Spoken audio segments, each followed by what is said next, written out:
appears the legal battle having now come to an end. Yes, it does seem as though we are reaching the final chapters of what is this really tragic tale. But of course, for the Battersbee family, this is not a story. This is about their 12-year-old little boy, and they are running out of options in this fight.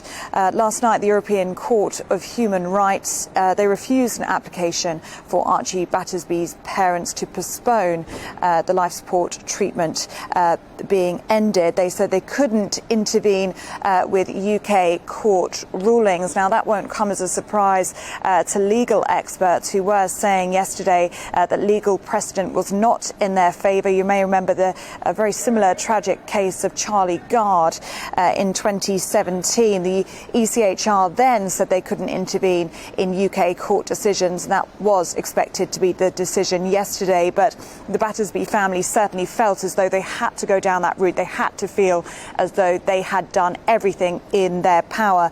But it does mean that all legal options have now been exhausted. The Battersbee family have lost in all of the UK courts. That's twice in the High Court, once in the Appeal Court, and finally in the Supreme Court. That is the highest court in the land. All judges have said the same thing. They say that it is not in Archie Battersbee's best interest for his life support treatment to continue. They say that he is brainstem dead and he has no prospect of any meaningful recovery. So it does mean that Archie Battersbee's family now have until 9 o'clock this morning to launch a separate legal bid, and this is about permission to move Archie from the Royal London Hospital behind us to a local hospice to spend his last few hours with his family.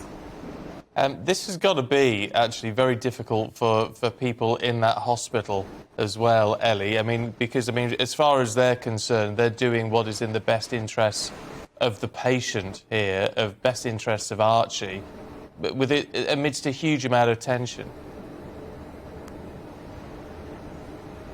Yes, there is huge amounts of tension in this hospital behind us. Holly Dance was talking about that with reporters yesterday. They had been at loggerheads really since day 2 of Archie's admission to this hospital. They've had differing opinions from the beginning on how best to treat him. And for the Battersbee family, it does very much feel like a David and Goliath battle as to how best to treat Archie. Holly Dance said she felt as though it was her and Archie up against the NHS Trust and the legal system. Well, Bart's Health NHS Trust, which is in charge of the hospital behind us, they say in a statement that our deepest sympathies remain with Archie's family and we aim to provide the best support possible at this difficult time. Well, Holly Dance, who is Archie's mother, was speaking yesterday to the press, and she said she gets on well with the nurses in the room. She understands that they are just doing their job, but she did say that it's very tense inside the hospital with the doctors and the specialists there. She says openly she feels as though the hospital has failed Archie. She very much feels as though Archie could still wake up and that Archie is still very much alive. The hospitals say that he is brain dead. And there's now that one final sticking point, that one final big issue of tension, and that is the issue of where Archie should die. Holly Dance passionately believes that Archie should be taken to a local hospice. She wants him outside in a garden. She describes the sound of birds and squirrels and being in fresh air. She wants her son to pass in really peaceful setting. The hospitals say that moving Archie at this late stage now will only cause him to deteriorate more, and it's not in his best interests to move him to a hospice. Yesterday, Holly Dance was still clutching at hope. She mentioned to reporters that Japan and Italy have both offered treatment to Archie. She would have liked to have taken him aboard for treatment, but if the hospital won't allow Archie to move to a hospice, it's very, very unlikely they'd allow him to travel overseas.